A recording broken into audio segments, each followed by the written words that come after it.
केवल पाकिस्तान की से नमस्कार दोस्तों। इस वीडियो में मैं समझाऊंगा कि ऑपरेशन सिंदूर के बाद पाकिस्तान की सेना भारतीय सेना से आगे कैसे है और अगली जंग लड़ने के लिए बेहतर स्थिति में क्यों है। और इसका कारण यह है कि न केवल पाकिस्तान की सेना ने युद्ध के संचालन स्तर को पहचाना है, बल्कि वह इस स्तर के युद्ध को लागू करने के लिए क्षमताएं और संगठनात्मक ढांचे भी तैयार कर रही हैं। और मैंने कई बार खासकर अपनी पिछली वीडियो में 5 नवंबर को समझाया है कि युद्ध का संचालन स्तर, जो कि युद्ध का मध्यवर्ती स्तर है, एक और युद्ध का सामरिक स्तर होता है जहां मोर्चे पर लड़ाइयां होती हैं, और दूसरी ओर रणनीतिक स्तर होता है जो युद्ध का सबसे ऊंचा स्तर है, जहां राजनीतिक और सैन्य नेतृत्व एक दूसरे के साथ संवाद करते हैं। तो इसी मध्यवर्ती या संचालन स्तर पर युद्ध जीते या हारे जाते हैं। यह इतना महत्वपूर्ण है और अब वे इसे लागू कर रहे हैं। इसका प्रमाण यह है कि उन्होंने पहले ही घोषणा कर दी है कि पाकिस्तान सेना के पास एक रॉकेट फोर्स कमांड होगी जो स्पष्ट रूप से पाकिस्तान वायुसेना के साथ मिलकर युद्ध के इसी संचालन स्तर पर काम करेगी। वे इस स्थिति तक कैसे पहुंचे, आइए इसे चरण दर चरण समझते हैं।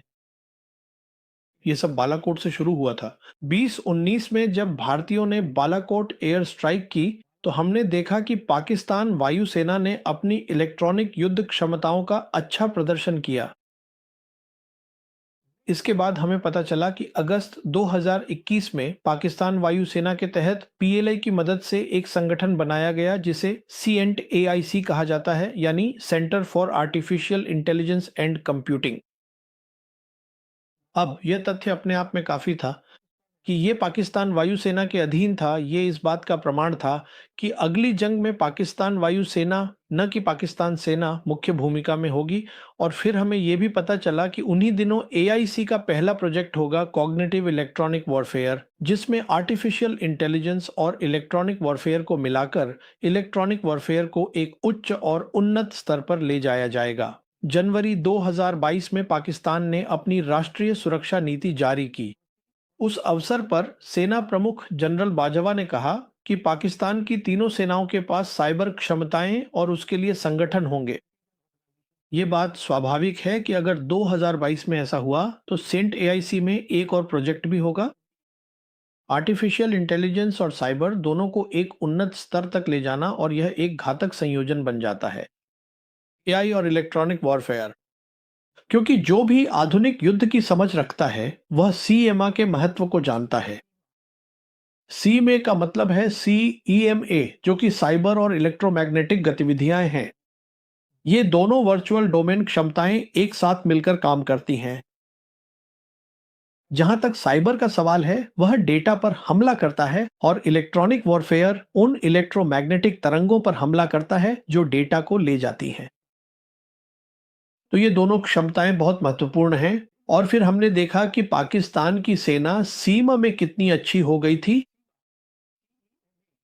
ऑपरेशन सिंदूर के दौरान।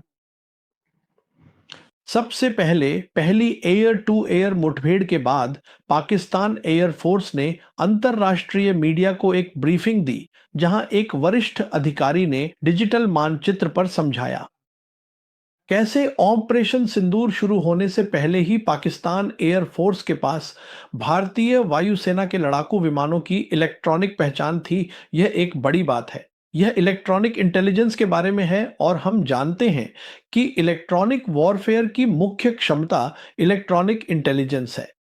फिर पाकिस्तान एयरफोर्स के डिजिटल इकोसिस्टम के हिस्से के रूप में जिसे समझाया गया और जिसे उन्होंने मल्टी डोमेन ऑपरेशन कहा, वहां इलेक्ट्रॉनिक वॉरफेयर ने बहुत महत्वपूर्ण भूमिका निभाई। तो इलेक्ट्रॉनिक वॉरफेयर, विशेष रूप से उन्नत इलेक्ट्रॉनिक वॉरफेयर की बात यहीं तक। जहां तक साइबर का सवाल है, हमने इस ऑपरेशन के दौरान पाकिस्तान की साइबर क्षमताएं देखी जब उन्होंने जम्मू और कश्मीर में साइबर हमले किए और जम्मू कश्मीर सरकार और अन्य जगहों के कंप्यूटर हफ्तों तक बंद रहे।